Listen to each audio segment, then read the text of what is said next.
Hey everybody, and welcome back to the next version, of final class in the due diligence seminar. You guys have been great students, and I appreciate all the time you've given me. The attendance has been fantastic, very consistent, and typically when people get on, they stay on for the full stretch. And I know last class was 2 hours and 7 minutes long.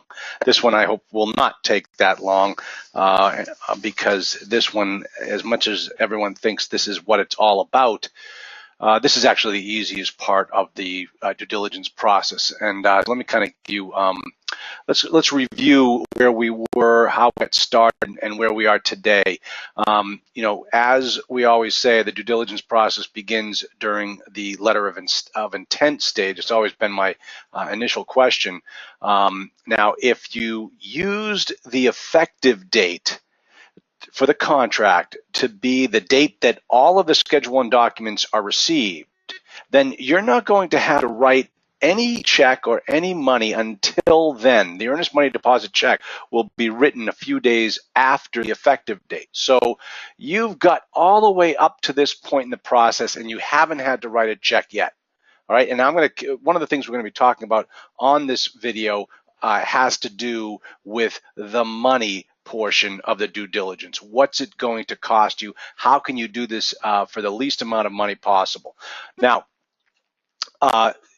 once the effective date is set, the legal and the financial due diligence process will begin and they run concurrently. Okay, so once that trigger starts, that one date starts, then everything after that point pivots off of that effective date.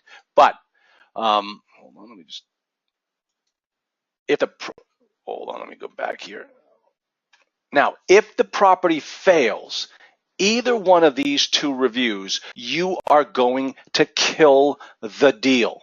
If it fails the legal due diligence and if it fails the financial due diligence, you kill the deal. That's why we try to get this all done in the first 2 weeks of the inspection period, because we want to know right away, are we even going to bother going to the physical inspection portion? Because what you'll find is that physical inspection portion actually starts to cost you some money. And that's, if we don't have to go through that, then why bother spending that type of dough? All right. Now, hold on, let me do this again. Now, if it passes, though, then you're going to move on to the final phase of the due diligence process, which is the physical due diligence phase. And that is what we're going to be talking about today. Now, does anyone have any questions about what we've covered so far in the first 3 videos and how it is going to relate where we are in the process right now? Because right now we are sitting in our home office and the property has passed the financial due diligence and it has passed the legal due diligence, and now we are about to make a move. Now we've got to get up out of our seat. And this is where things typically, the new investor thinks, well, this should have started, you know, way back when. And I say, no, hold your horses, and I'll show you why in just a moment. So let's start off. Okay, we have a question. Normally would have at least seen the property. Normally, would you have at least seen the property by now? Okay, let's talk about that. That's a big question. If you are located up here in Boston, the property is in Kentucky, and you've been looking at property down there in Kentucky, you've got a relationship with a broker, and they send you up this particular deal, and you said, yeah, this looks great, I'm going to send in an offer. I can tell you right now, just being an owner-operator myself, if I was selling a property, I would want the person to physically see the property before I accept their offer, because I want them to know exactly what this property is all about. I don't want to put the property under contract so that they come down 30 days later and say, whoa, this isn't exactly what I expected. Well, you should have come down to see the property in the first place. So I never want to put myself in that position. So as a seller, I want the buyer to see the property ahead of time. Now, that's not always going to be viable because some buyers have busy schedules and they can't get down there. So if the broker says, okay, we'll accept your offer, you don't have to see the property, okay, fine, do it. Why not? It's a freebie. It's a pass. You know, this one's on the house. So have you seen this property yet? I don't know. If the seller tells you got to see it before they accept your offer, then hey, you got to get down there and see it. But I'm trying to keep the business as inexpensive as we possibly can. I want you to understand that we can do a lot of this stuff without spending a dime. And if it means that you have to get in a plane down and see the property, well, make it worth your while and go to make sure you're going to see 10 properties while you're down there. Okay. All right. So after the LOI, let me see. The physical due diligence before or after the LOI or boots on the ground prior to the LOI. No, everything that we're talking about here is after the LOI. Everything that we're talking about here is after the executed purchase and sale agreement. So we're not going to do a thing, and typically you won't even get onto the property until you've got a signed purchase and sale agreement. On one of the properties I had, my broker was pushing for the guy to get in there and start going through units, and we haven't even signed a purchase and sale agreement yet. And I said, broker, whoa, what are you talking about? I mean, why are you doing this? So no, the physical inspection, all the due diligence is described very, very clearly in the purchase and sale agreement, and it doesn't begin until we get that P&S signed. Okay. Hopefully that explains these questions. Great questions, and I appreciate them. So let's get started now on the physical due diligence. And when does that particular phase begin? All right. When you make the decision, when does it begin? It begins when you make the decision to go see the property. Now, what I mean by that is when you have made the decision that the property has passed the legal due diligence and the financial due diligence, and you've made the decision, I got to go see the property. This is when the physical inspection process begins. All right. Notice how the other two started pretty much when you drafted the letter of intent, because we started setting deadlines in there. But the physical is, I want you to think about the physical inspection as not being as important as the other two phases, especially the financial due diligence. So this process only begins after the other two have succeeded. So here's what you're going to need. All right. Now let me run through this very quickly. These are your boots on the ground. I can't believe that the one of the students just already used this expression in his question. You need to set up your boots on the ground before you go. Now listen very carefully, because I'm going to talk a lot about these particular three bullets. The physical inspector. This is the person who's going to go and physically inspect your property. Now, what are you going to have him do? This is very, very important. Now, you can have this guy or woman go out and inspect every single unit and the whole entire building and the whole entire property. You can have him do that. And to do that, you are going to pay him typically on a per unit basis. All right. So let me tell you about my past experience. First property I ever purchased, 40-unit property, new kid on the block. I go out there and I hire a home inspector, because this was out in a secondary market. You didn't really have great inspectors, so the realtor recommended this home inspector. The guy thought he had died and gone to heaven because he got to inspect 42 bedroom, 2-bath units, and he got paid $40 per unit, and then he went around and he checked the whole entire building. The guy did a fantastic job, but I spent $40 per unit on that property. All right. The next property I purchased, I spent $25 per unit for that inspector. Guy gave me a great report, filled it out. It became part of my invest package, and that's how I got my physical inspection done on the property. The next property was a 186-unit property, and I spent $2,500. And all the inspector had to do was inspect the roof, the foundation, the HVAC, the boiler, the pool, and the walls, the siding. That's all I wanted him to do. I no longer wanted an inspector to go through every single unit. It was a waste of money and time. Going through every single unit was my responsibility. And I'm going to show you why as we go through this particular process. So by the end of the day, my physical inspector didn't go through every single unit. I didn't want to. My physical inspector looked at those things on a property that I don't have the expertise to look at, like the roof, like the foundation, like the chiller boiler, like the HVAC systems. I'm not qualified on those things. So I hired him for one flat rate to do the whole entire property for those particular features. That was it. And I took his report and it became part of my investor package. Well, who inspected every unit?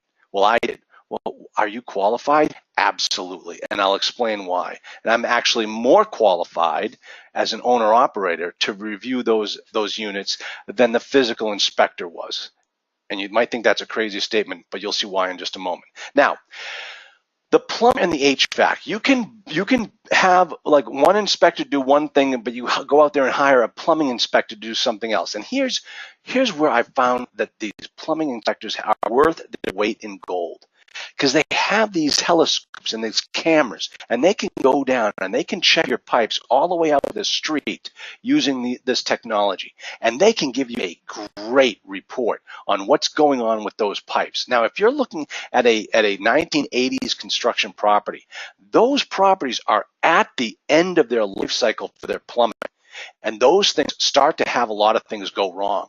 Now, you'll see on one handout number 4, I believe it is, where I start giving some recommendations as to like apartment ratings and apartmentreviews.com and where to go for that. But in those reviews, one of the things you want to look at is what people are saying about the pipes. They let you know if their toilets get clogged all the time. They let you know if there's sewer backup on the property. They love talking about that type of stuff. And if you are buying a property and you find those types of comments in those website review systems pages, you're going to hire a plumbing inspector to go out there and figure out what's going on in that property. You don't want to buy that headache. That is one headache you don't want to have happen. I mean, I had a property where it seemed like every month the pipe from the building to the street kept bursting, kept breaking, and I had to spend $6,000. 3 months in a row, I had to spend $6,000 to fix those types of pipes. And it was just the age of the property. There was nothing you could do about it. And so, that's what I ended up spending my dough on. And now you get a plumbing inspector to get in there and take a look at the property. Now, the other thing is, and this is using the property management company. Remember, if you have to hire a property management company because the bank is going to tell you you need it or you just don't have the time or the expertise to do it on your own, then use the property management company to do your physical inspection. Some of these property management companies are very qualified. They have some highly qualified people on their staff to get out there and do a physical inspection of the property and give you a fantastic report. So when you're interviewing property management companies, ask them if they can do the physical inspection of the property. Now, if you're thinking about using the same property management company that's in force now, don't do this. You don't want to have, that's like the fox guarding the house. Get another property management company to go in there and take a look at it. Now, what you're doing here is you're getting comfortable with property management company, but then also you say, listen, if I buy this property, you get the business, and I need you to do the physical inspection for free. Would you be willing to do that? And the answer is, yeah, absolutely. If I get the business, I'll go do an inspection for you. So they're just providing service ahead of time in anticipation of you giving them the business. All right? And that's another way that you can get a physical inspection done of the property and it doesn't cost you a dime. So right now, up to this point, with the exception of the earnest money deposit, up to this point, the only thing that's happened is you've paid for a plane ticket in a hotel room. Or maybe you haven't. Maybe the property is in your backyard. Okay. Now, those are the boots on the ground. That's what you're going to need. That's your team when you get down there. All right. Now, maybe you have a co-investor, a partner in this deal, and that person's going to be right there with you. That's great because that's going to help you out in the long run. But as far as the boots in the ground that you're going to need when you get there, this is who your team is going to be. Okay? Now, another thing I want you to do before you get down there is map this property out on Google Earth. If you don't have Google Earth on your computer, my gosh, you are you are not taking advantage of a great tool that exists out there. The Google Earth is fantastic. You can get down there with 3D street views, and it's like you're right there on the property. You get to see everything. You get to see what the neighborhood is like, and that's exactly why you're using Google Earth. You want to see who the competition is around you. You want to look at street signs. You want to really get a feel for what this property is like if you haven't been down there yet. So Google Earth, you must be looking at your properties. Every property you look at, go on Google Earth, type in the address, and let it fly you right over there. It is so cool. It is great stuff. So definitely take a look at that. Make sure that you use Google Earth like it's a regular tool in your dashboard. Now, how much should you spend on this process? I'm telling you right now, folks, I told you before, you can get out of the physical inspection process for nothing. If you hire a property management company and you do a quid pro quo with them, I do this for you, you do this for me. And there's no money that changes hands. Remember the numbers that I gave you as a newbie, 40 bucks per unit, outrageous. Never do that again. 25 bucks per unit, not important. You don't need to do this. I am going to teach you by the end of this class that it's really you. It's really you that should be doing the physical inspection of every single unit. And you might be thinking to yourself, but I'm not qualified. Oh, yes, you are. Let me show you why in just a moment. Would you do a site visit before sending in a letter of intent and before doing an official physical inspection, especially if you're a local owner? Well, you're not going to be allowed before the LOI. It'd be very strange if the owner allows you to come on and do a physical inspection of the property, because that's kind of crossing the line a little bit.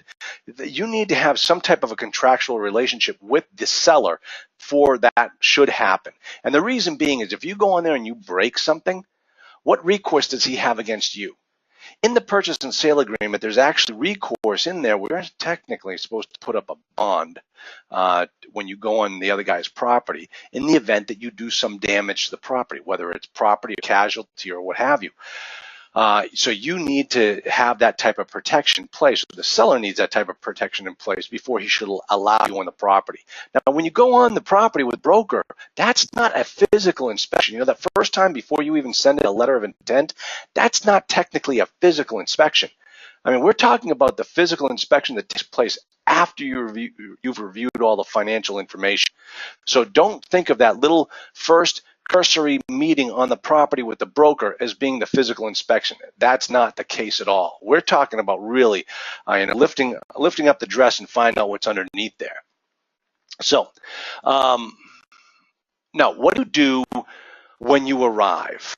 Okay, so you get in town.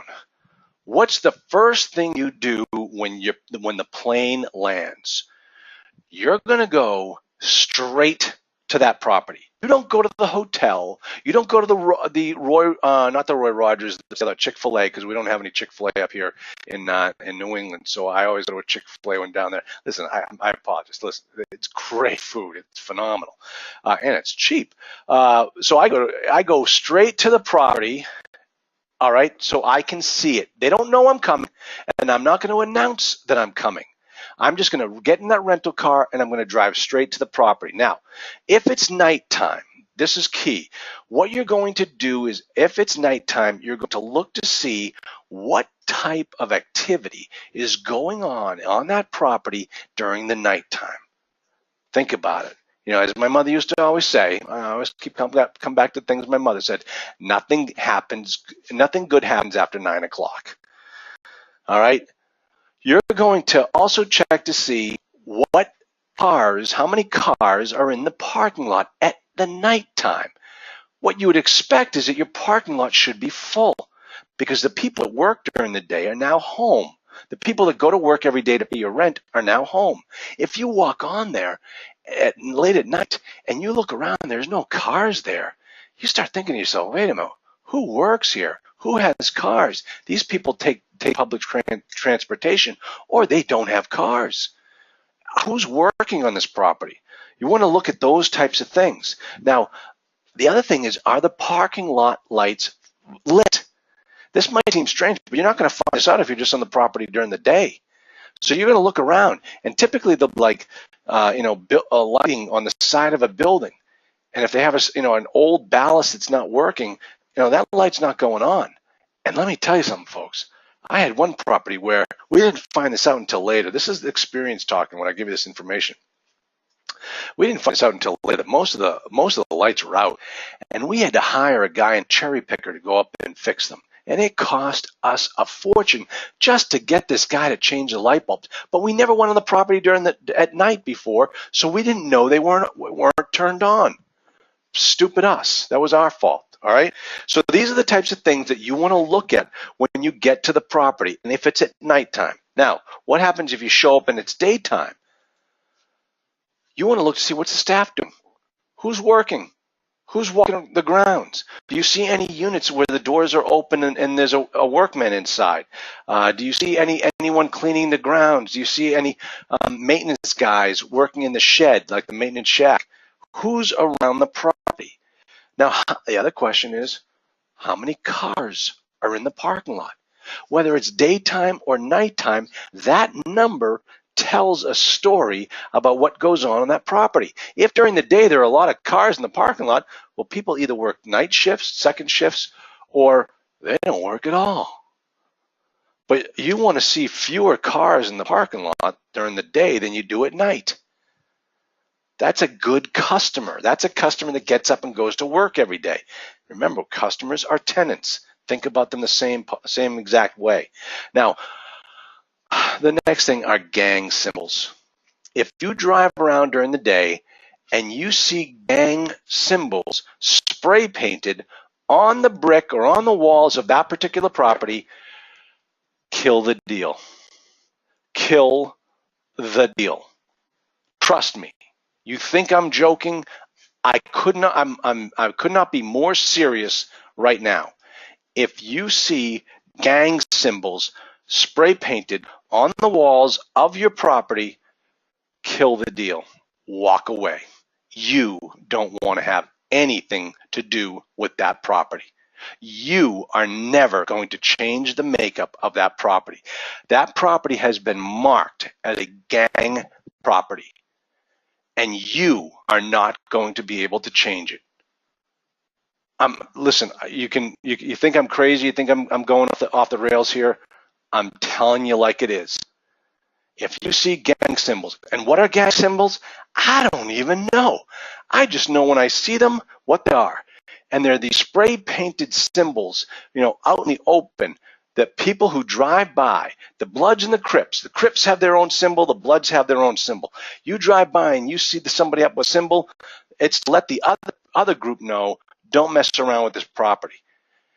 And it's to let you know, don't mess around with this property. And folks, like I said just a moment ago, this is experience speaking. I'm trying to save you from a whole lot of trouble. Remember, it's my job is to help you buy the property the right way. And part of buying it the right way is making sure you know what you're getting yourself into and teaching you to stay away from situations that you do not control. Okay? Gang symbols, walk away. Trust me on that one. Now, what do you do on the day of the inspection? On the day you flew in, you went to the hotel, you had a couple cocktails, feeling good, you're feeling fired up, you got the due diligence seminar notes, you guys are ready to rock and roll. That morning you wake up, you get in your rental car, and you drive to the property. What's the first thing you're going to do? First thing is you're going to inspect the competition. Now, if you look at that handout 4 with the with the handout 4 is a great. I did some radio show a while back, and the guy gave the recording, and I had it transcribed. So handout number 4 is a transcription of that radio show that I did about the due diligence process, and in it I clearly define exactly what you do to determine what the competition does. Now, here's how you first need to determine who your competition is. First thing you need to do is determine what the quality of the asset is that you are buying. Are you buying a C-class property? Are you buying a B-class property? Are you buying an A-class property? All right? A C-class property has different competition makeup than a Class A property. Class A residents own their own cars. So they can drive greater distances to find nice property to live in. So a Class A property, their competition is not going to be within a 1 mile radius of that property. It could be a 5 mile radius. So if you're looking at Class A property, you're going to start looking at your area when you're within 5 miles of that property. You want to start to get a feel for what the residents of that property have to drive through every day to get to their Class A property. And if it's beautiful, bucolic settings, well, okay, that's a good property. If they have to drive through war zones to get to that Class A property, that's not good. All right. Now, let me jump to the other side and say Class C residents don't own cars. Class C residents use public transportation. So if you're looking at a Class C property, you better make sure that your property has access to public transportation. The other thing about Class C property is you're not looking at competition that's 5 miles away. Class C residents live within a mile of their residence. They don't travel very far.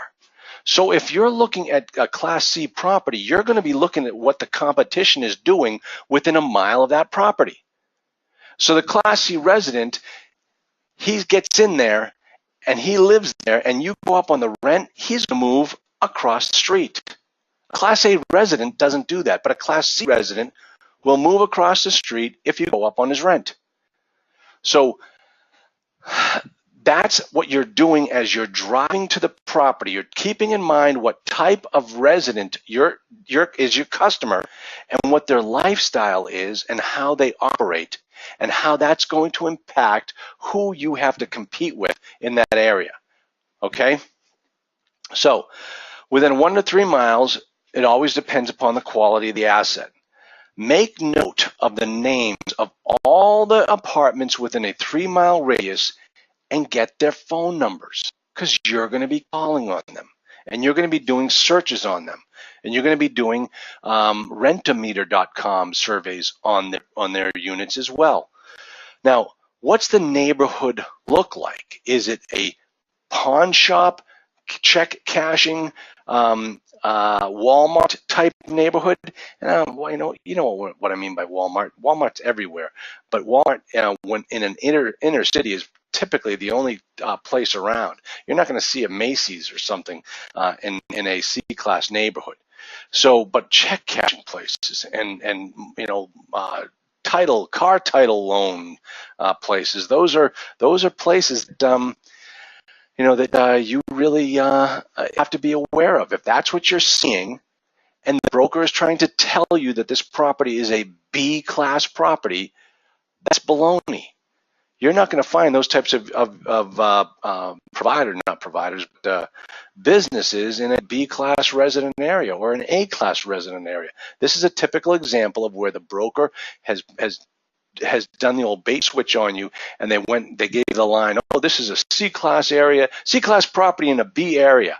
And then you go and you look around and say, this isn't a B area, this is a C area. So the broker lied to you. So this is the type of thing is you want to look around. What's the neighborhood look like? All right, now, you've gone through the neighborhood, you've driven to the property, you've left your beautiful hotel downtown Dallas and wherever, and you've gone out to Fort Worth, and you're driving through there, and you've now got a feel for what the neighborhood is like. You know what you're dealing with here. Now you get to the property. What's the next thing you're going to do? Is you're going to inspect the grounds. Remember, you haven't even pulled into the office yet. These people are sitting in the office waiting for you and your team to arrive, and you're outside checking out the property. You're driving the grounds. And here's what you're going to be looking for. Parking lots, okay? I tell you, I shouldn't have gone to law school. I should have been a paver. Should have had my own paving company. Those guys make bank, as my kids call it. They make bank. I am shocked at how much they charge to redo a parking lot. It's amazing. You know, you're going to make note of the trash. These people knew you were coming. Is the place a pigsty, or did they clean it up? Look for potholes, because if they don't get fixed in the process of this negotiation, they are going to become your problem. And I'll tell you right now, if they don't get fixed, city board of health will come in and make the zoning commission, well, not the zoning, but the safety board will make you come in and fix that parking lot, and it's going to cost you when it should have cost the other guy. So make note of any potholes, any sewer cap issues. If the sewer cap has sunk and people hit that thing every day and they get damage to their car because in the parking lot the sewer cap is sunk, that needs to be fixed. These are the types of things you're looking for as you drive around the parking lot. Check out the dumpster pads. Are they kept clean? Are they contained? These are where the trash guy comes in once a week and he dumps, picks it up and empties everything. Now, it all depends upon what type of trash guy these people have. But what they do is they will not pick up stuff that's not in the dumpster. Are all the trash items being put in the dumpster? Do the people leave furniture out there that you have to pick up the furniture? So you want to keep an eye on these things. You want to make sure that they can be closed, because if they can't be closed, I'm telling you right now, the Board of Health comes around and they cite you for this stuff. The building code inspector comes around and he cites you for this stuff, and you get charged. So make sure all of this stuff works. Next, check out the roadside and the building signage. Okay. As you're approaching the property, you want to make sure that your curb appeal is good, is strong. You want to see what type of signs they have out front telling you that it's their property.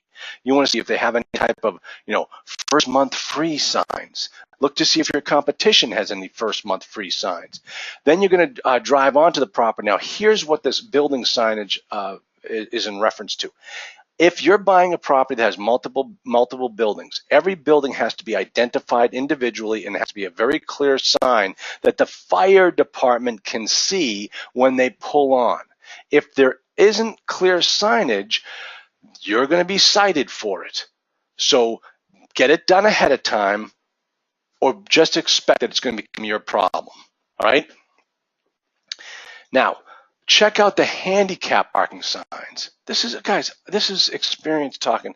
It's unbelievable. These building inspector guys will get you everywhere they can. A handicap parking sign has to be a particular height in most jurisdictions. If it's below a certain height, so a car that pulls in can't see it, you're going to get cited. So make sure the signage that you're looking at meets all the code requirements. Now, check out the mini blinds. This is something that is amazing to me, but it happens all the time. You drive around a property, you look to see the mini blinds. If the mini blinds are all ripped apart, cats are notorious for ripping apart mini blinds. But if you see it's all ripped apart, why hasn't it been replaced? It's the tenant's responsibility to maintain the mini blinds in a nice condition, but it's the landlord's requirement to go around there and replace them and charge the tenant for the new mini blinds. All right, and that's typically how it goes. So if you drive around and you see a property where the mini blinds are destroyed and it just makes the place, talk about bad curb appeal, it makes the place look like a dump. Now, that's a problem with the property, and you're going to make note of that as you're going through this physical inspection process. Okay, let's see. Now, here's the other thing that you're going to be looking at as you're driving on the property. This is the $1 million question. Where does the water go? This may sound like, a crazy question, but I'm telling you right now, folks, water kills properties more than you can imagine. Nothing can kill a property faster than water, except for fire.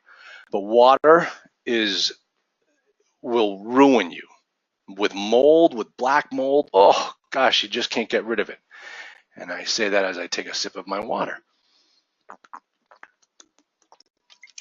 The elixir of life. Okay, so where does the water go? This is something you want to keep your eye on. Check the roofs. Are the roofs in good condition? When were they last replaced? Are some roofs replaced and some roofs not replaced? And remember, if you can't see, this is another reason why Google Earth is so good. You can go on Google Earth, and sometimes it's as old as 6 months old, but you can take a look at Google Earth and see if how many roofs are new and how many roofs are old. And so you want to make sure that the roofs are all in good condition. If they're not, then we're going to talk about this when it comes down to the end of the day, what we're going to do with all this information. Now, are the gutters visible and are they in good working order? Are the gutters attached to the building? Are they hanging off? Do all the gutters have downspouts that come down the side of the building and they're safely secured to the side of the building? What happens when the water comes down the downspout? Where does it go? Does it have a French drain? Does it go right into the ground and it gets sent out away from the property, or does it just drop down right in the corner of the property? The whole idea behind drainage and what have you is to pull the water away from the building. In those rains, you want to pull that water away from the building so it doesn't pool up there, because that pooling can kill the property. Now, when the water comes off the roof, where does it go? Make sure you know these questions, because you're going to be looking at this as you go through the process. Now, check out the topography of the property. Is it on a hill? Now, if you're looking at property in Cincinnati, Cincinnati is like the city of 7 hills. Everything is on a hill in Cincinnati. And you have to look to see what happens on that property when it rains. Where does the water go? And if it goes down the hill, and you have buildings down at the bottom of the hill, you got to know that when you go to see that building, you're going to walk into those bottom units, and you're going to smell. You're going to smell for mold, and I can guarantee you that if it's like any of these properties in Cincinnati, you're going to smell it, because that poor guy who got the downstairs unit at the bottom of the hill, when it rains, his place starts to stink, because that's what happens in these types of properties. Okay, so make sure you keep your eye on that. Where does the water go? Does it not go anywhere? Does it pool on the property? Does it pool on the parking lots? Even that is going to become a problem for you. So make sure you understand where the water goes. Now, that's the exterior. That's the drive-by. We haven't even gone in to meet the people yet. We haven't even walked into the units, into the leasing office to do our meet and greet and find out who they're going to be taking around. So we park our cars, we get out, and we go into the office. In the office will be the broker, will be the owner's representatives, will be the property manager, will be the manager of the property. Everybody's there, and everybody wants to keep their job. And so they treat you like gold, and they make you think that they can't do anything wrong. All right? Just go into the assumption everybody's going to lose their job there. Everybody's going to lose their job there when you buy the property. That's ultimately what's going to happen, but everybody's going to be really nice in this initial process. So you find out who's going to take you out for each one of the unit inspections, and then you find out who's going to be sitting in the office with your person. So in this particular process, it's really best to have 2 people on your team. One person is going to go out and look at the units, and another person who's going to stay inside and look at the files. All right? Now, these are 2 incredibly important tasks. So I don't want to relegate them or delegate them to another third party like a property management company. These 2 jobs should be done by you and a partner, or you alone, because nobody is going to look at these two particular tasks the same way you do, because you are the owner operator. Everybody else is going to look at it entirely differently, but you're going to look at it the right way, and nobody else. Therefore, you need to do these tasks yourself. All right? So the property manager says, okay, who's coming out with me to look at all the units? And you raise your hand and say, I'll be the one going out to look at the units. Okay, great. So you and the property manager go out there and start looking at units. And she says, well, how many units would you like to look at? And you say, all of them. And she says, all of them? And you say, damn straight, sweetheart, we're looking at every single unit. Now, they knew you were coming. They knew you were coming, and they were told in the contract that they have to let you into every single unit. And the way that they do this legally is yesterday, they were supposed to paper property and post on everyone's door a notice that we're coming into your unit within 24 hours. Here's your 24-hour notice that we're going to come into your unit. This is what gives you the right to come into their unit. And if anybody says you don't have the right to come into my unit, you turn the property manager and say, listen, I want in that unit. I don't care how you do it, but I'm not leaving until I see that unit. If I don't see that unit, I'm not buying this property.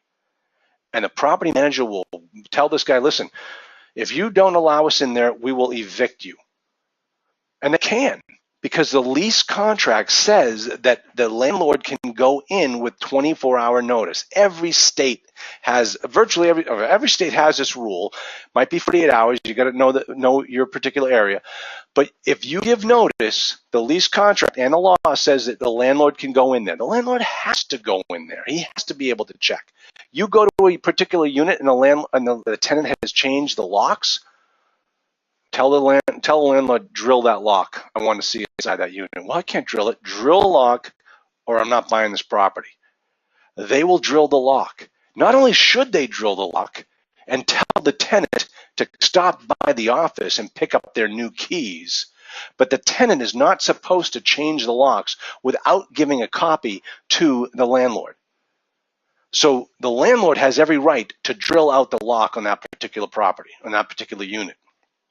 You must get in there and look at every single unit. 100% you have to go into every single unit. Now think about this for a second, people. I had one guy that said, well, I couldn't get into, it was like a 20-unit property. Well, he didn't have keys for these 5 units, so I didn't go inside of them. I'm like, oh, really?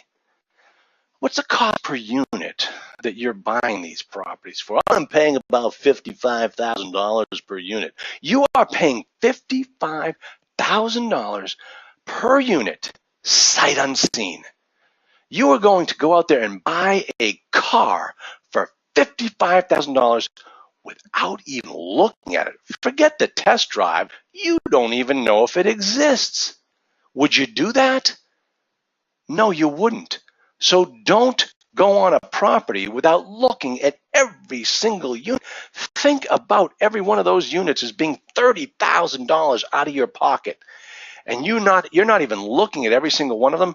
No, you are looking at every single unit. Have I made myself clear? I do believe I have. Okay, so what are you looking for in each unit? What is it you're trying to accomplish when you go on these properties? Let me tell you, folks, this is where you are different than the property inspector. And here's the answer. If I were to own this property today, close on this property today, and these tenants moved out tomorrow, how much is it going to cost me? How much is it going to cost me? That is what you need to think about every time you walk into one of these units. Because the property inspector is going to go around with his little unit condition form, which we're going to go through. That's going to be handout, I believe it's handout number 1. We're going to go over in just a moment, so make sure you have that handy. But the physical inspector is going to go through and just check off all the boxes on the unit condition form. And at the end of the day, he's going to hand it to you and say, well, here's what we came up with. This is what it looks like. You're like, okay, great, but if these people moved out tomorrow, what's it going to cost me? And he can't answer that question because he doesn't know what it takes to run a property like a business. And that's what you have to think about. So what you're going to do when you walk into these properties is you're going to smell. The first thing you do when you stand at that door is you take a big, deep breath of the air that's inside. And you're going to smell predominantly two things. You're going to smell mold. And if you don't know what mold smells like, start walking through apartments. You'll get the hang of what mold smells like. And when you get good at it, you can stand at that door and smell mold. And mold is what's going to kill that unit. Water kills property. So if you smell mold, you got to go in there and find out where it is. It could be in the water. I mean, in the windows. It could be in the ceilings. It could be underneath the kitchen sink. It could be in the bathroom. Find that mold and figure out why that is. Because you know what? If you own this property today and these people moved out, you're not going to be able to rent that unit. That's not an easy turn. That's going to cost you a lot of money. And this is what the property inspector is not going to tell you. So this is why you want to go through every single unit. All right. The second thing that you're going to smell are pets. Okay. So what? Well, yeah, it is kind of a so what. But remember, what we're going to do at the end of the day is we're going to put all our information together. And we're going to make sure that the information is accurate. So if I go in there and I smell a pet, I'm going to make sure that when I get back to my friend, my partner who's sitting back in the leasing office going through all the leases, we're going to make sure that unit 1A is paying a pet fee and a pet deposit. And we're going to see that on the lease. And we're just checking. We're just making sure. So when I walk in there, I smell for mold and I smell for pets. All right. Now, next thing is I sight. I'm going to look around. I'm going to look up in the corners of the ceilings where water goes. I'm going to look for water stains up in the corners of ceilings, all along the edges. I'm going to look for water stains on the ceilings. And then I'm going to go into every closet and I'm going to look for water stains. And then I'm going to look around the kitchen, and we're going to get through this in just a moment in the unit condition report. But I'm going to look around to make sure that everything is there. Are the appliances working correctly? I'm going to turn on all the appliances. I'm going to turn I'm going to turn the heat on. I'm going to turn the AC on. I'm going to turn all the burners on the stove on. I'm going to turn the oven on. I'm going to turn the water on. I'm going to turn everything on to make sure it works. And I'm especially going to turn on the hot water so I know they got hot water and the hot water is working correctly.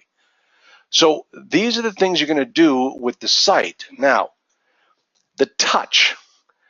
You're going to look for water.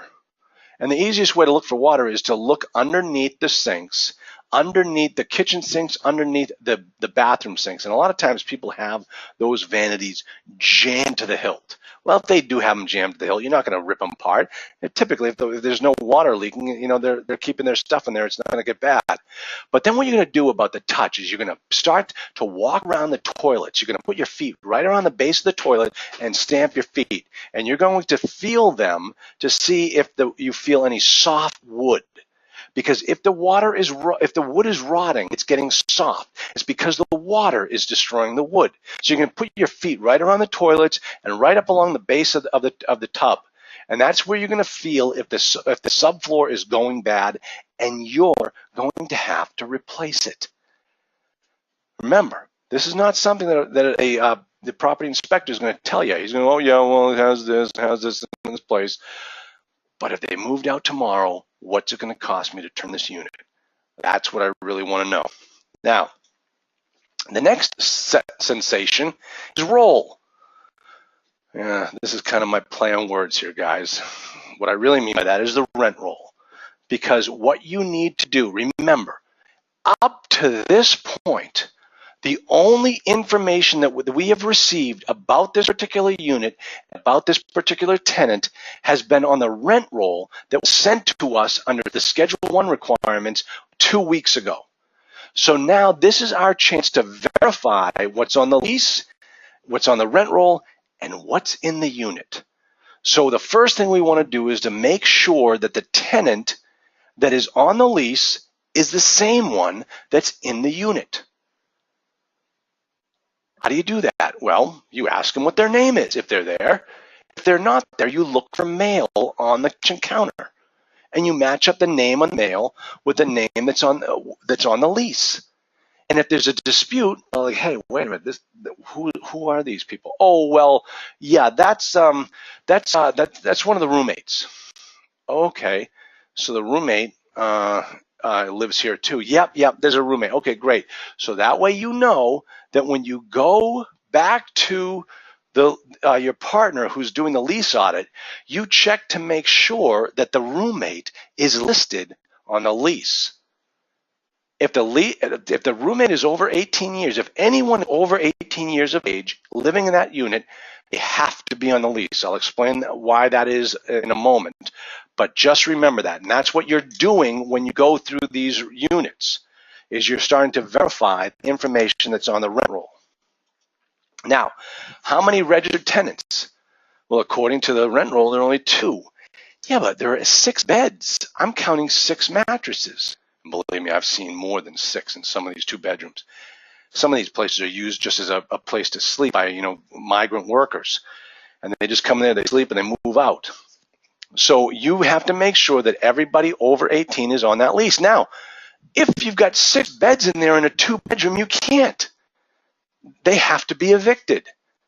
So if you purchase this property one day, you're going to lose that tenant the next day, because you cannot, by the Board of Health, you cannot have more than 4 people in a 4-bedroom, in a 2-bedroom property.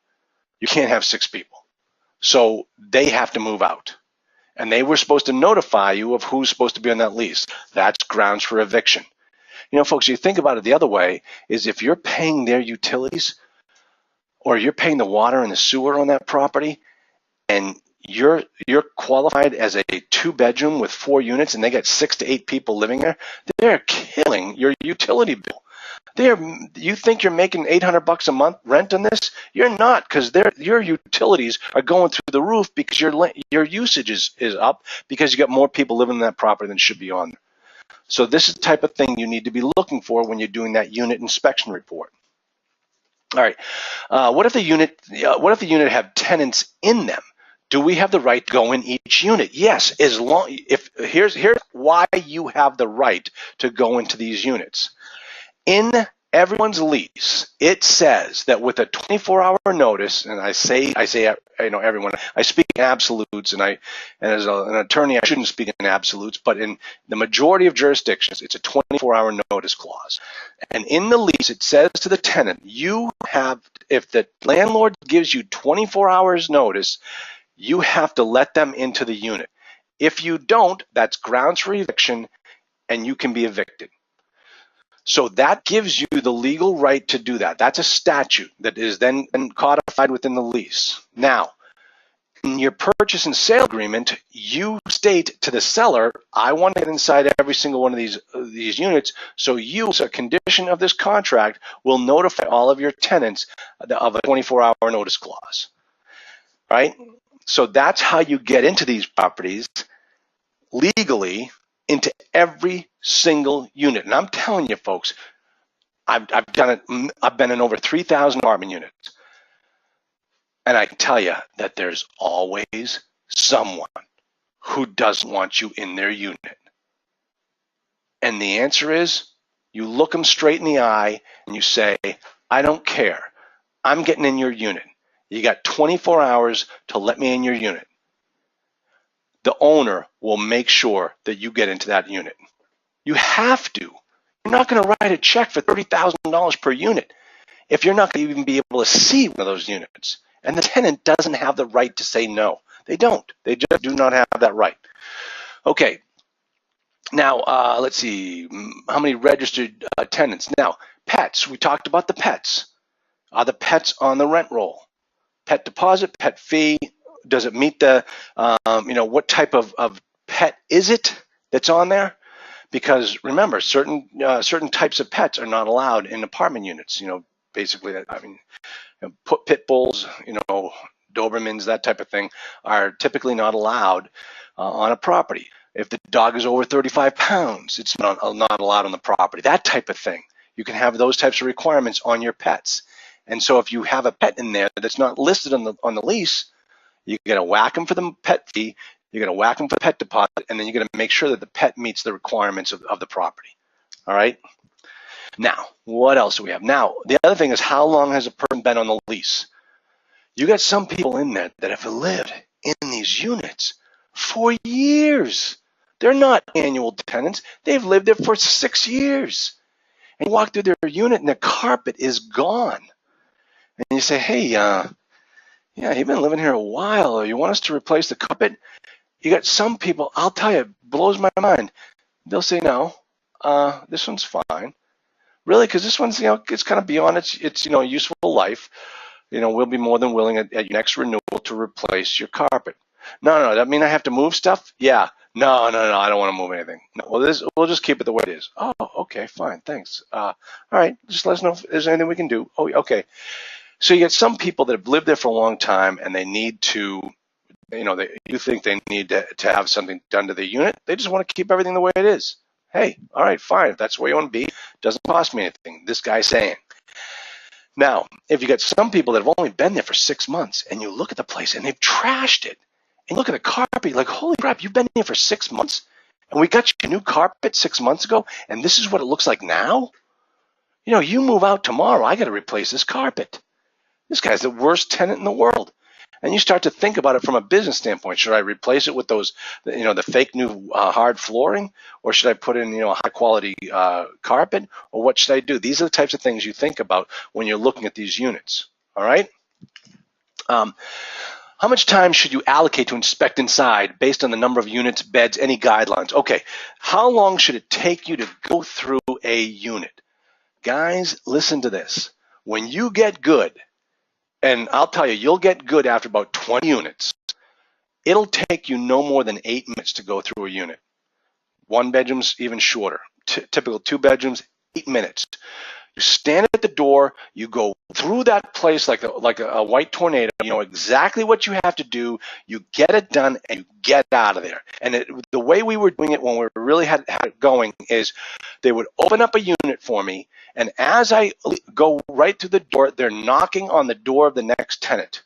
So it just keeps flowing. I finish one, I move right into the next one. And I can tell you, we did a 182-unit apartment complex in just under a day. 2 of us did. Went through every single unit. 40-unit property, cake, nothing. I can have that done before lunchtime. So you get so good at this because you know exactly what you're looking for. And the thing is, you've seen one unit, you've seen them all. They all start to look exactly the same. So that's typically how you do it. It's factory work. You're going to go through this thing. They all look the same. You don't have to spend much time in the units. Remember what I'm telling you you're looking for. You're not going to go in there and start measuring for drapes. You're just getting in there to find out, if I own this property tomorrow, what's it going to cost me if these people moved out next day? That's what you really are looking for as far as the quality, of what's going to cost you from a return standpoint. Now, if you take notes, you take pictures of the problems. You take notes of the problems. You don't take any notes of every single thing. And I'm going to go through the unit condition report with you in just a moment. But you're only going to keep records of things that are problems, because you're going to use that information against the seller. So you want to have that documentation with you when you go to present your case as to why you need to come off the price, or why you need more money, or why you need a repair allowance. You're going to keep that information to build your case. So yes, you are going to take pictures of the problems, and you're going to keep a report of the problems. So, all right, let me see. What else okay, so let's get a little bit more specific. Let's take a look at the unit condition form. All right. Now, this unit condition form is just your standard form. As you can see, it lists everything on here: the kitchens, the living rooms, the dining rooms, the bathrooms, bedroom number 1, bedroom number 2, bedroom number 3, the systems, the appliances, the make and model. Okay, here's what you're going to do when you walk into a unit. Remember, you're going to see them all. So there are going to be 4 types of units that you're going to see. The first type are occupied units. How do you know they're occupied? Well, people live there. They're sitting right there. They greet me when I come to the door. The place is clean. There's furniture. There's laundry in the washing machine.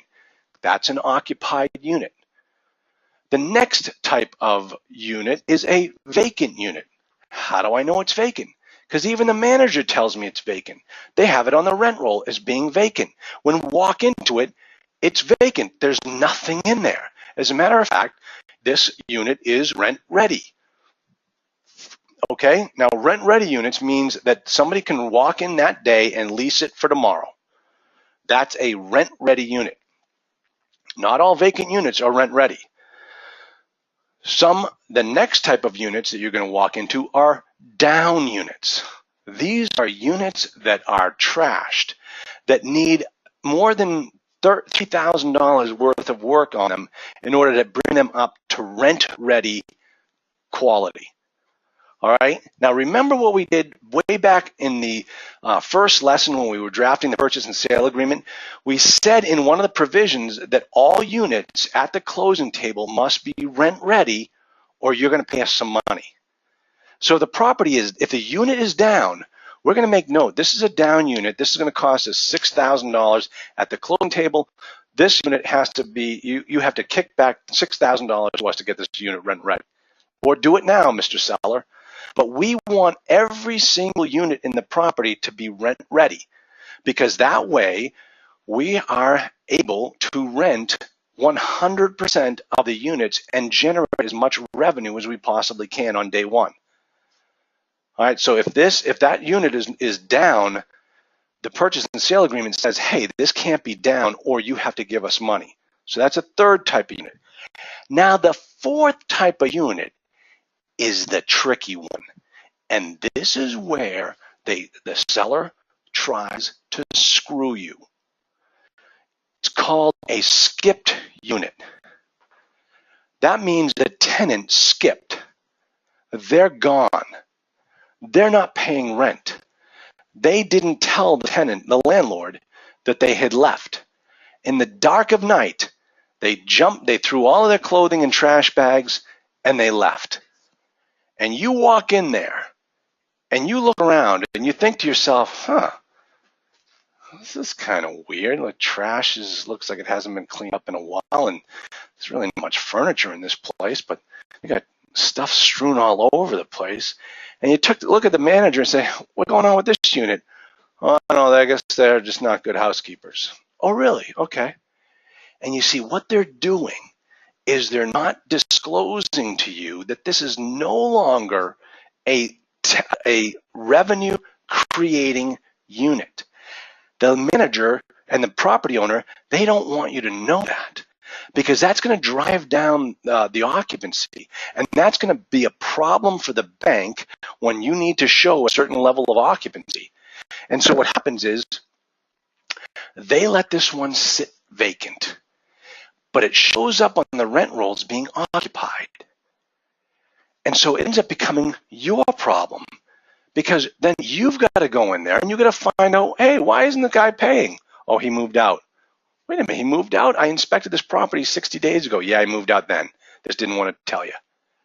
So now you have to go in there and you have to trash out that unit. You've got to get it rent ready, and you've got to lease it up.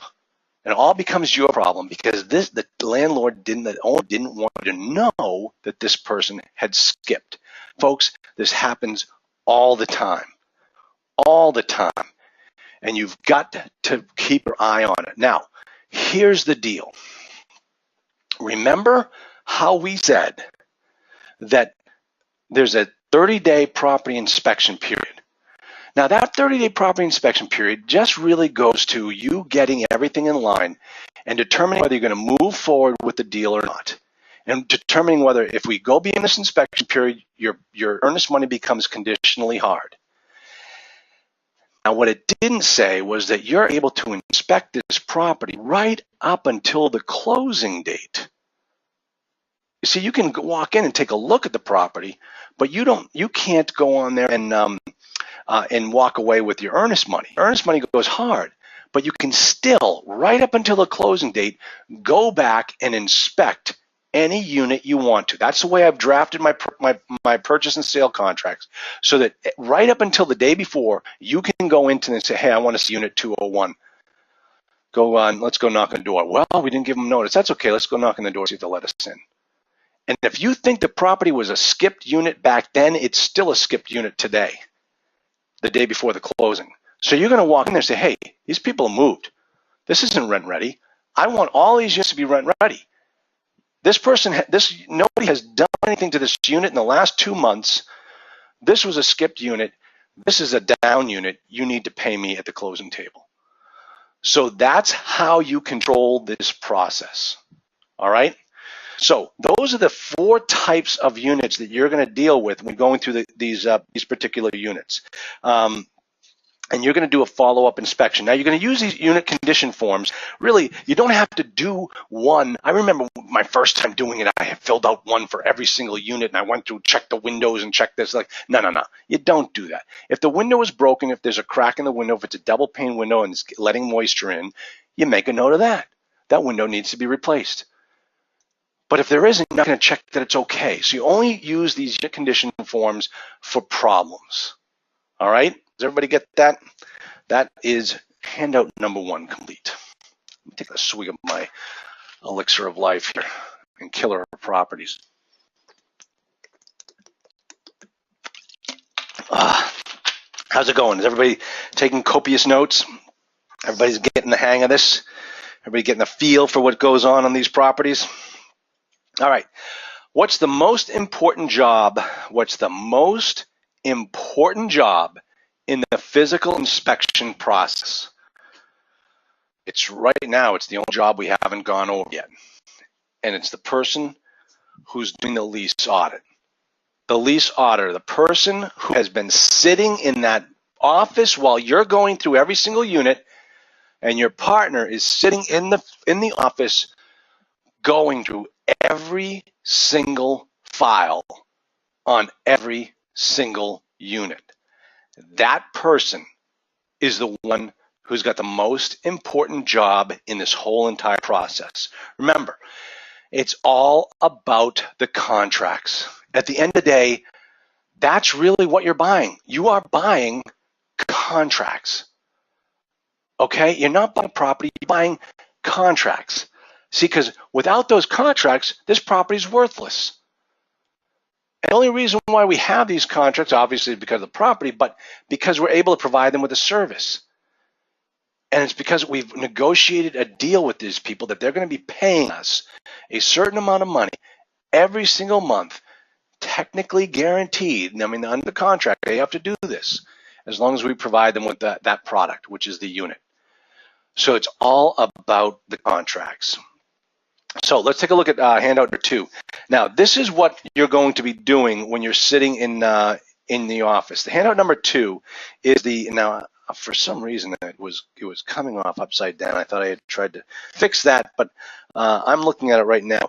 This is a sample of a lease audit form. You do this form for every single tenant. Okay, now let's go through this particular form line by line, and you'll see exactly what I look for in all of these. Obviously, the apartment name, and we're going to have one of these for every single apartment number. Apartment number. You're going to have the resident's name, and then it's going to list any other occupants.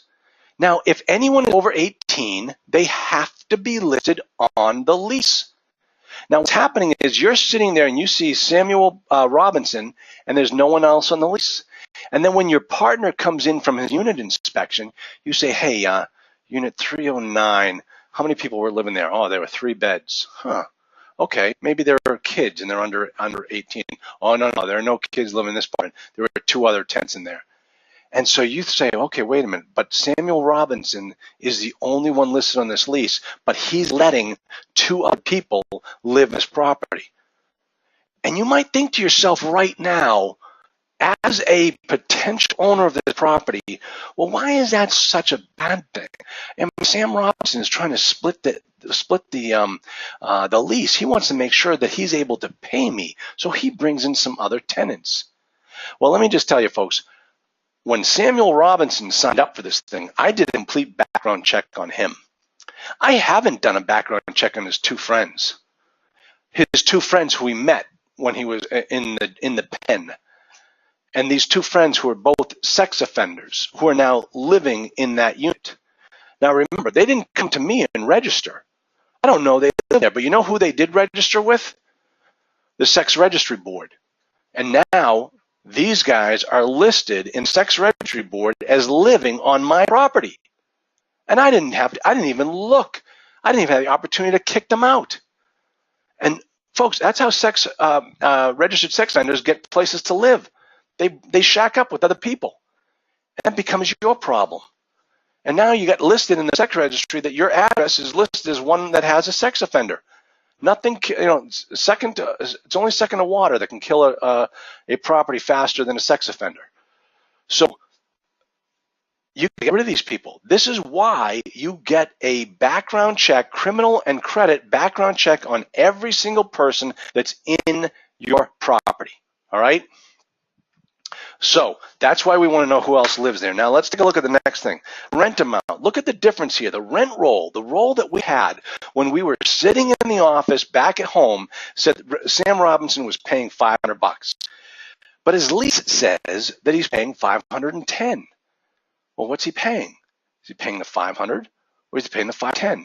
Now granted, it's just a technical glitch in the system, but we need to get fixed, because if we have too many of these things, it drastically impacts the net operating income.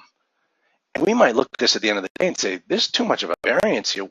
This property is not worth what we said it was, because their record keeping is so sloppy. Now, the other thing is you're going to look at the lease term dates. You want to know when this person moved in and when they're moving out. You're going to want to know this for a couple of different reasons. The first off is you want to make sure that no more than approximately 8% of your tenant base renews on any particular month. So if you see them all congregating around July, and July is going to be a terrible month because 20% of your property is going to renew in July, you're going to start offering 13, 14, 15-month contracts so that you can spread out that risk over a different period of time. So that's why one of the reasons why you look at the lease term dates. The other reason why you look at the lease term dates is because you want to know how long people have lived there. Has 20% of your population started leasing there in the last 6 months? They haven't even hit the first year yet. The previous owner just went through a massive lease up, and he may not have done a good background check on these people. You want to buy a property where the customers are good long-term customers, not that have just gone through a massive lease up. Security deposit. You want to make sure that what it says on the rent roll, the security deposit, is exactly what it says on the lease, because the only thing that governs here is a lease. And if there's a difference, you got to get that figured out and get it fixed on the rent roll, because at the end of the day, when you go to close on this property, the title insurance company, when they go to figure out who owes what at the end of the day, they're not going to look at the leases, they're going to look at the rent roll. So you got to make sure that the lease amount, the security deposit amount that's on the rent roll matches exactly what it says on the leases, so that at the title insurance company at the closing table gives you the right amount of money. Same with pet deposits. Utilities. Who's paying utilities? You got to understand that as well. Now, look at right below here. We start getting into the credit reports, the criminal reports, the income verification, the rental verification. What does this mean? Credit report. That's very simple. Very simple. When you sign up a property, you're going to sign up with a credit agency that goes out and does a credit report on these people. Now, they don't deny people the ability to rent. They just use standard criteria that you help them devise once, and then you forget about it, so that when they come in there, if their credit is bad, you charge them more on a security deposit, and that's why you'll see all different amounts for the security deposit, and then they move in, and then they start paying the rent. So that's on the credit. The credit is easy because it's all based upon the Social Security number. The criminal is different, because the criminal background check, you're dealing with thousands of criminal police jurisdictions all over the country. They all do things differently. It's not based upon the Social Security number. I had one where the guy, I looked at it and I said, this guy's a sex offender. She says, no, it isn't. He isn't. I said, look right here. I found him right on the system. No, that's the guy by the same name, but look it. And this is why they take your photocopy of your driver's license so they can match up. His sex offender was a 4-foot tall, 5-foot tall guy, and the guy applying for the lease was a 6-foot tall black guy. Well, okay, so I guess the names are the same, but the crime is different. We almost didn't rent to the guy because he fit this profile, but that's why the criminal background check, that's why we take pictures of the guys so that we know of the potential tenants, so we know who it is actually trying to rent, and does that match up with what the crime information is. Now, the income verification. Think about this for a second. We want to go back and we want to find out how much money this guy makes. This goes to the who is it? It's the broker. The broker sold us this property, telling us that there's a huge value play. The rents are too low. The rent can be moved up. And so this property, you'll be able to take advantage of an increase in the income on the property because you'll be able to push the rents. And then you go to do your background check here, your income verification report, and you say, these people that are living here can't afford any more rent. So this whole concept of a value play by increasing the rents is going to fall flat. It's going to take me years. I have to move everybody out and move in all new tenants because these people can't afford to live here in the first place. So you go back to the broker and say, listen, this deal is not what you made it out to be. It's going to cost a lot more for us to do what you said was going to be possible on this property. So therefore, we're going to need to change our terms. You use this information against the broker. Now, the other thing that I want to talk to you about before we move on, and this is key, and this kind of goes to our discussion of people skipping. Phantom leases. Folks, this happened to me. If the landlord owns other property in the area, and he goes through and he says, I'm going to make it look like there are more people living in this property because I'm going to take leases from this other property that I own, white out the names, white out the property name, put in this property name, and I'm going to stick it in there and say, yeah, this tenant lives here, and there's his information. And you are sitting there doing the leasing audit, and you look at this. I'm telling you, folks, if they want to screw you over, they can. And you don't find out about it until after you've purchased the property.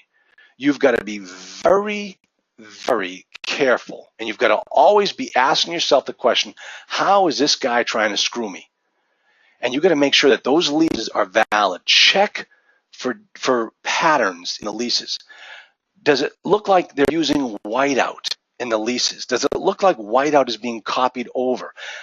Are those blank lines on those lease forms, are part of the blank lines whited over because they've whited something out? I mean, remember, you were a forensic accountant last week. Now you're still that forensic accountant. You're trying to figure out what's going on this property and why are these leases look a little bit different than these other leases. I'm telling you, you've got to be very, very, very careful about this stuff. So as I said, this lease auditor has the most important job in the whole process, and you've got to give it the weight it is entitled to. All right? I just totally scared all of you away. Okay, now, you finish the lease audits. Your partner comes in, and they've done all the units. And you sit down and your day is done. I can tell you the first thing you're going to want to do is get back to that hotel and shower, especially the guy who went in all of those units. That's a gross job. And they're going to want to wipe that filth off of them. But your day is done. Now what's going to happen? Now you go home, package up everything, take all the information that you put together, and you head on home because you still have a lot of work to do. It took you one day to do the physical inspection. One day, that's all it takes. And remember, we got 2 weeks left in this process, and you just used up one of those days. Now you got to get home and figure out what you're going to do with this particular deal. Okay, so it's time to regroup. Let's take a look. You're going to take the unit inspection info, the lease audit info, and any CapEx info, and you're going to put it all together. Now, you might be saying, wait, we didn't even talk about CapEx. Well, we kind of did when we talked about like the parking lots and things like that. The property inspector who's outside taking a look at the roofs and the foundation, he might come up with some information that talks about CapEx. So we're taking all of this information together, and we're going to put it all together. We're going to sit back down at our conference table / dining room table / kitchen table, and we're going to start to look at this deal for the final time. All right? Now, you've got to ask yourself the question, has the review of the leases changed net operating income? Remember, we talked about skipped units. There's no money coming in. We talked about the rents being off from the rent roll, the lease units numbers being off from the rent roll. All of these things we put back together into our spreadsheet, and we come up with a new net operating income. And now, has the review of those leases changed the NOI? What has the lease audit done to your understanding of the quality of the customers? Well, I thought I was buying a B-class property, but these tenants are solid C. This is not the property I signed up for. I don't like this deal anymore. This is not the type of property I'm looking to build my portfolio on. Oh, but it's a great deal. Yeah, but it really isn't, because you told me it was this, and now I'm finding out that it's something entirely different. So what is the extent of the rehab costs on the deal? You know, what's it going to cost me to turn units when I have to kick these people out because they're going to need to be evicted? They haven't paid. What are my capital expenditures? Look at the parking lot. It looks terrible. Look at the the report I got back from my property inspector on the roofs, on the external staircases. I mean, there's so much more here that we never even talked about. Remember, this capital expenditure. This is what the other inspector was doing while you were going out looking in all the individual units. So, what do you do now? What do you do now? 3 things. You can buy the property.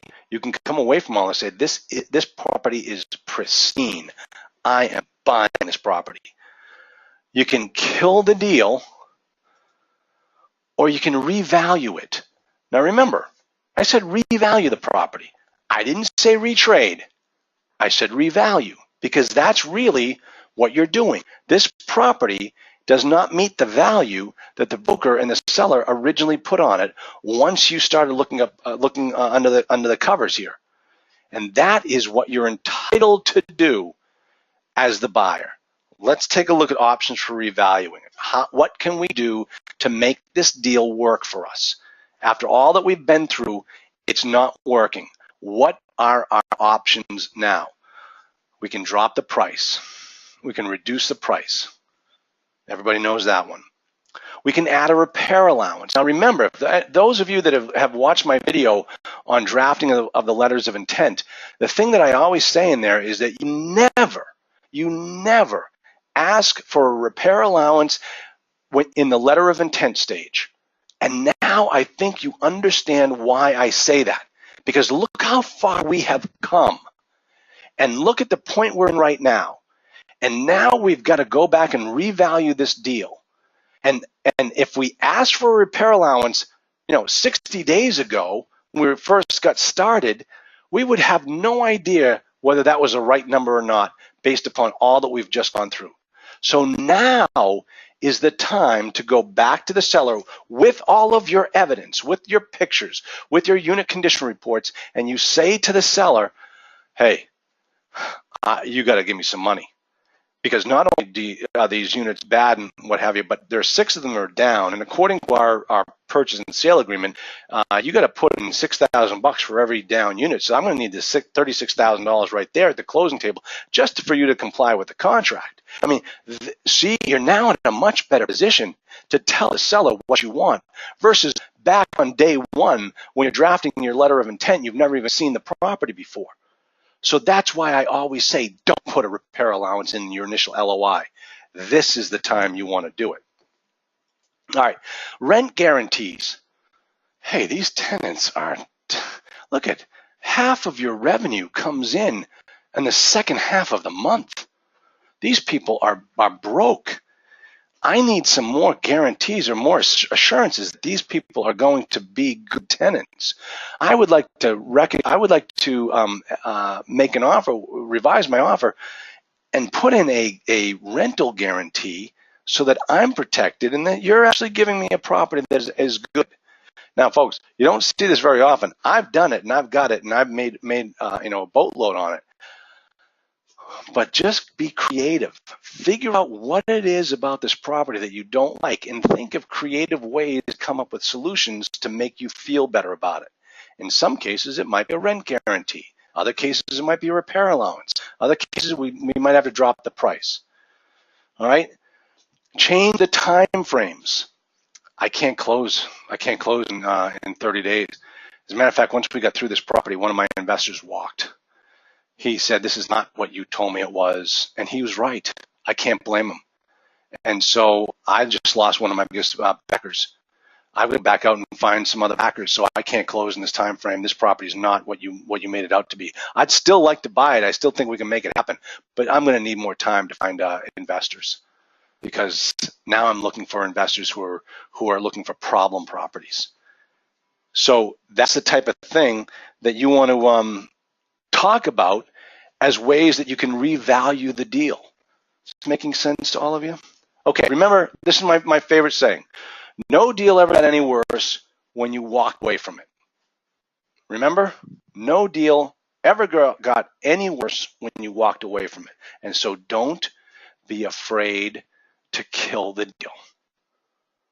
Don't be afraid, like, oh, I've just spent all this time. I just spent a airline ticket, and I just spent a hotel room. Listen, that's the short money. If you have to do a deal to recoup your plane flight ticket, this is not the right business for you. That type of thing is the cost of doing business. You do one deal and you've just paid for a hell of a lot of airplane flights. But don't be forced into doing a deal because you need that acquisition fee. That's not why you want to do a deal. You want to do a deal because it's the right deal under the right terms, under the right conditions, and it meets your investment criteria. That's the type of deal you want to be doing. So let's take a quick look at handout number 3. Now, handout number 3, I'm not going to go through the whole thing. There's a lot here. This is a great document, and it's an Excel document. So what you're going to be looking at is down the bottom, there are tabs, and some of the lines in the first tab reference the other tabs. So you can see that it all ties together. But this is a deal checklist. This is going to show you what you need to do every step of the way through the transaction. I mean, it gets down into the absolute nitty-gritty of everything. It tells you who the person responsible for it, when it's due, when it's completed, and the status of it. We get into the due diligence phase, the private money financing phase, the purchase and sale agreement, the bank financing, the property management. This is everything that you need. We put this together after a couple of our deals when we said we need a master cheat sheet or master list that goes through every single transaction process and make sure that we have somebody assigned to it. We know what's going on, because I'll tell you, folks, you've got a very limited time to get all this information done. So you want to do it in a systematic way so that you get it done correctly. And it's all about systems. You're running a business now, and businesses are all about creating systems that work for you, not that make you have to work. So make sure that you understand this particular due diligence deal checklist and use it, change it, make it work for you. But this is really great stuff. Take your time to look at it. So this is the end. This is it. This is the end of my class. This has been fantastic. This is typically a 2-day seminar that I do in a hotel function room somewhere around the country. I'm so glad that you've all been patient with me. I think you agree that this type of thing can be done over a successive period of time. And as always, you all know how to get a hold of me. Send me an email if you have any questions. The video is going to be up shortly, and then eventually, just so all of you know, you're all the inaugural group of people, but this group will be locked down. You will not be able to get access to the videos once we fix the glitch with the membership site, you all will have a username and password to get in to view it, but at some point you will not be able to access it the same way you have been. You will have to get in using a username and password. So if anybody has any questions before we end it, please type them in there and let me know. Oh, good. I appreciate that. This has been great. Here's where my applause line comes in. Thank you very much. I appreciate that, Ants. So everybody, have a great rest of the day. If you have any questions about anything, please don't hesitate to contact me. But I've really enjoyed talking to you about this stuff, and I will see you soon.